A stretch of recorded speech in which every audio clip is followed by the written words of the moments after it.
ہر دوست سے جب ملنے جاتا ہے نا تو کوئی تحفہ لے کے جاتا ہے، تیاریاں کرتا ہے۔ ہم کیا تیاری کریں؟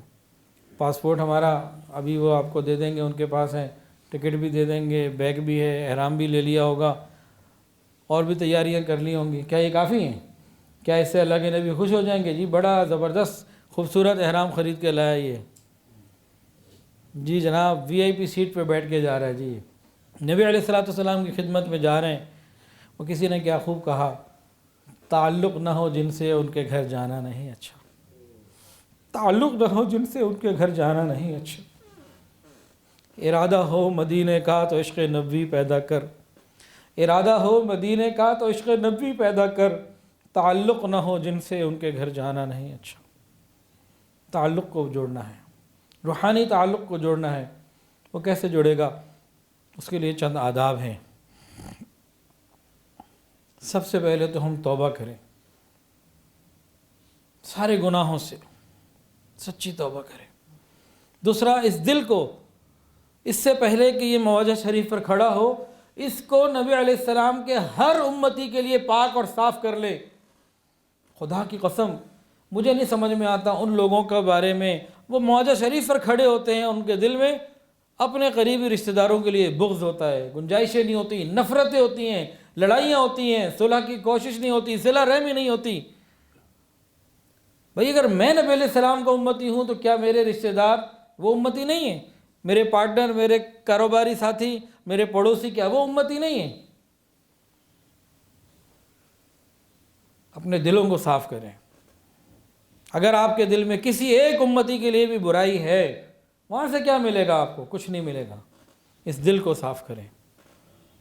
اگر یہ نہیں کر سکے نا، کوئی فائدہ پورا نہیں آپ لا سکتے۔ وہ الگ بات ہے، وہاں سے کوئی محروم نہیں جاتا، اللہ کی مہربانی سب کو مل جاتی ہے، ٹھیک ہے، لیکن دل کو صاف نہیں کیا، آپ نے کچھ نہیں کیا۔ کسی بھی امتی کے لیے، وہ آپ کی بیوی ہے، بہن ہے، باپ ہے، بیٹا ہے، بھائی ہے، کاروباری ہے، دوست ہے، رشتہ دار ہے، نہیں ہے، کچھ بھی ہے، مسلمان ہے نا، اس کے لیے اپنے دل کو صاف کریں۔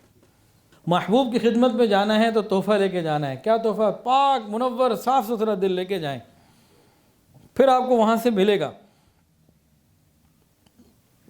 دل اگر گندا ہوگا نا، سگی ماں گندے پیالے میں دودھ نہیں ڈال کے دیتی، کہتی ہے پہلے پیالہ صاف کر کے آ، تو پھر وہاں سے بھی کچھ نہیں ملے گا گندے دل میں۔ دل کو نجاستوں سے پاک کریں، اور وہاں تلاوت قرآن مجید کا اہتمام بھی ہو، درود شریف کا بھی۔ امام شافعی رحمۃ اللہ علیہ فرماتے ہیں، میں مکے سے مدینے کی طرف چلا، اونٹ پر سوار تھا، 16 دن لگے، 16 دن میں 16 قرآن پاک مکمل کر لی۔ تو ہم کم سے کم اتنا ارادہ تو کریں، ایک قرآن مجید مکمل الف لام میم سے والناس تک مکہ مکرمہ میں پڑھیں گے، اور کم سے کم ایک مدینہ طیبہ میں پڑھیں گے۔ اس کا ہم کمپلیٹ ارادہ کریں۔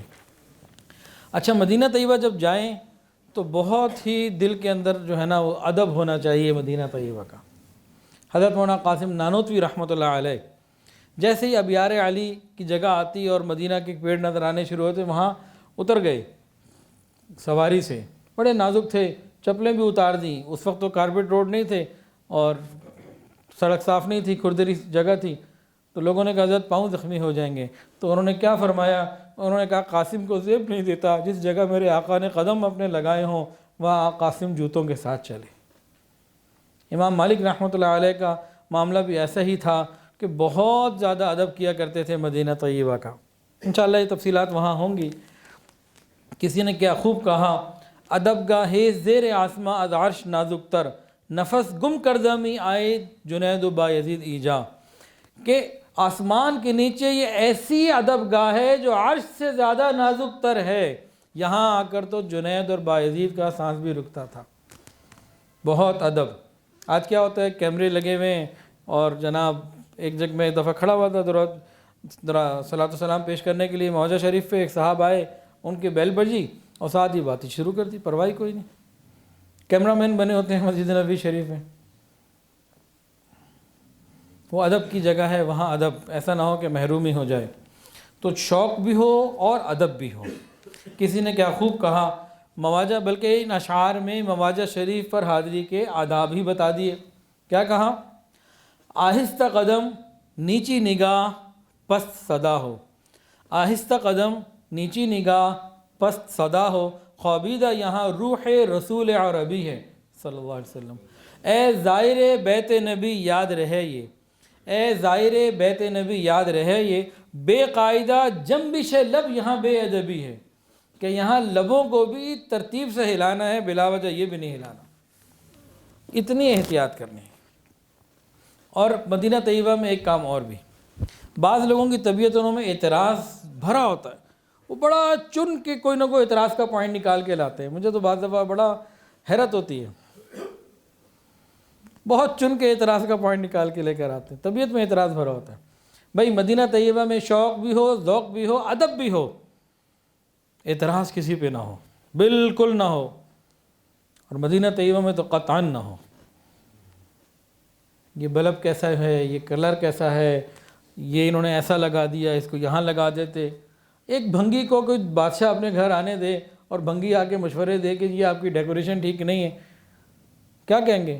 تیری اوقات ہی کیا تھی، تجھے آنے دیا تو خاموشی سے اسی کو عزت سمجھے اپنے لیے، تجھے بولنے کا موقع کس نے دیا ہے؟ ہماری تو حیثیت کیا ہے؟ تو کسی چیز پر اعتراض نہیں کرنا۔ ایک واقعہ سنیے، حضرت جی دامت برکاتہم سے واقعہ بہت دفعہ سنا ہے۔ مدینہ طیبہ میں ایک شخص صبح ناشتے کے لیے کہیں گیا، کچھ چیزیں اس نے خریدیں، تو دکاندار جیسے اپنی چیزیں سیل کرتے ہیں، تو دکاندار نے کہا دہی بھی لے لو۔ وہ کہہ بیٹھا ایسی روانی میں کہ مدینے کی دہی کھٹی ہوتی ہے، آ گیا واپس۔ رات کو جب سویا تو خواب میں رسول اللہ صلی اللہ علیہ وسلم کی خواب میں زیارت نصیب ہوئی۔ فرمایا کہ تم کہتے ہو میرے مدینے کی دہی کھٹی ہوتی ہے، نکل جاؤ میرے مدینے سے۔ اب اس کی آنکھ کھلی تو پریشان ہوا، اس پریشانی کے اندر یہ علماء کے پاس گیا اور کسی نے مشورہ دیا کہ آپ شہداء احد کے پاس جائیں، وہاں ان کے لیے ایصال ثواب کریں، اور وہاں نبی علیہ السلام کے محبوب چچا حضرت حمزہ بھی ہیں، خوب ایصال ثواب کریں، اللہ تعالیٰ سے خوب دعائیں کریں، شاید کوئی راستہ نکلے۔ وہ چلے گئے، وہاں جا کے ایصال ثواب کیا، اللہ سے مانگتے رہے، توبہ کرتے رہے، معافیاں مانگتے رہے۔ خیر واپس آ کے پھر سوئے تو خواب میں حضرت حمزہ رضی اللہ عنہ کی زیارت نصیب ہوئی، اور انہیں فرمایا کہ دیکھو اگر اپنے ایمان کی حفاظت چاہتے ہو تو مدینہ سے نکل جاؤ، جو حکم دیا گیا اس کو مانو، کسی چیز پر اعتراض نہیں کرنا، اور حاضری سے پہلے صدقہ دینے کی بھی ترتیب ہو جائے، چاہے 1 ریال ہی صحیح، کچھ نہ کچھ صدقہ انسان دے دیں۔ مدینہ طیبہ میں جب حاضر ہو انسان نبی علیہ السلام کے بعد مواجہ شریف میں، تو ایک عمل تو یہ یاد رکھے، قرآن مجید کے اندر ایک آیت آتی ہے وَلَوْ أَنَّهُمْ إِذْ ظَلَمُوا أَنفُسَهُمْ جَاءُوكَ فَاسْتَغْفَرُوا اللَّهَ۔ اس آیت میں اس طرح کا مفہوم ہے کہ اے میرے پیارے حبیب، وہ لوگ جنہوں نے اپنی جانوں پہ ظلم کیا، یعنی گناہ گار تھے، یا آپ کے پاس آئے اور انہوں نے اللہ تعالیٰ سے معافی مانگی، اور آپ بھی ان کے لیے اللہ تعالیٰ سے معافی مانگیں گے، تو اللہ تعالیٰ کو ضرور یہ توبہ قبول کرنے والا، رحمت کرنے والا پائیں گے۔ لَوَجَدَ اللَّهَ تَوَّابًا رَحِيمًا، یہ ایک آیت ہے۔ ایک دفعہ صحابہ آئے، نبی علیہ السلام نے ان کے لیے استغفار کیا، انہوں نے اپنے لیے اللہ سے استغفار کیا، اللہ نے فرما دیا کہ بھئی چلو مہربانی ہوگی۔ ہم تو اس وقت تھے نہیں، ہم تو آج جا رہے ہیں۔ ہم اس آیت کا مفہوم ذہن میں رکھتے ہوئے، اس واقعے کو ذہن میں رکھتے ہوئے وہاں کھڑے ہو کے اللہ تعالیٰ سے استغفار کریں، معافی مانگیں سچی۔ اس کے بعد رسول اللہ صلی اللہ علیہ وسلم سے عرض کرتے ہیں یا رسول اللہ، میں نے اللہ سے تو معافی مانگ لی، آپ بھی میرے لیے اللہ تعالیٰ سے استغفار کر لیجئے تاکہ میری توبہ بھی قبول ہو جائے اور رحمت بھی مل جائے۔ تو یہ ایک آسان سا طریقہ ہے رحمت کو مانگنے کا اللہ سے۔ اچھا، مواجہ شریف بالکل سامنے کتنی دیر کھڑا رہے بندہ؟ 2 منٹ، 5 منٹ، 1 گھنٹہ، کتنی دیر؟ بعض جگہ ہوتا ہے 70 دفعہ درود شریف پڑھنا ہے، کتنی دیر کھڑے ہوں؟ دیکھیں، ایک تو اس کا جو انتظامی اعتبار سے جواب ہے وہ یہ ہے کہ بھئی اگر وہاں رش نہیں ہے، آپ کو کھڑے ہونے کا موقع مل جائے آپ کھڑے ہو جائیں، لیکن رش ہے، لوگ چل رہے ہیں، ٹریفک چل رہی ہے، لوگ جا رہے ہیں، وہ جو اسپیڈ ہے آپ اسی حساب سے چلتے جائیں، رکنے کی ضرورت نہیں، کیونکہ وہ چلائے جا رہے ہیں، پیچھے رش ہے، لوگ آ رہے ہیں۔ لیکن اگر موقع مل گیا کھڑے ہونے کا اور پیچھے زور نہیں ہے تو کتنی دیر کھڑے ہوں؟ اس کا بہت خوبصورت جواب ہمارے دادا پیر حضرت مرشد عالم مولانا غلام حبیب رحمۃ اللہ علیہ چکوال والے، انہوں نے فرمایا کہ مواجہ شریف پر اتنی دیر تک کھڑے رہو جب تک دل لگا رہے. جیسے ہی دل کھانے پینے میں ادھر ادھر کاموں میں مشغول ہو جائے کہ مجھے یہ کام کرنا ہے، اس کو دیکھنا ہے، وہ ہے، تو وہ سمجھو کہ اب جواب ہے کہ نکلو یہاں سے. بس جب تک دل لگا ہوا اتنی دیر کھڑے رہو، جب دل کہیں اور مشغول ہو جائے، تم ادھر دل ادھر، یہ ٹھیک نہیں ہے. پھر اب نکلو، اب چلو یہاں سے. اللہ اکبر کبیرہ. دیکھیں جی، ہمارا عقیدہ ہے علماء دیوبند کا کہ حضور پاک صلی اللہ علیہ وسلم اپنی قبر مبارک کے اندر حیات ہیں، اور نبی علیہ الصلوۃ والسلام کے مبارک جسم سے جو مٹی ٹچ ہو رہی ہے وہ بیت اللہ سے افضل، وہ عرش الہی سے افضل، وہ کرسی سے افضل ہے.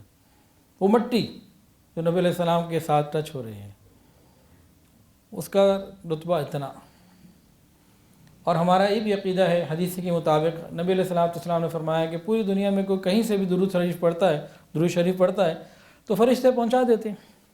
یہاں جو آتا ہے میں خود سنتا ہوں اور جواب دیتا ہوں.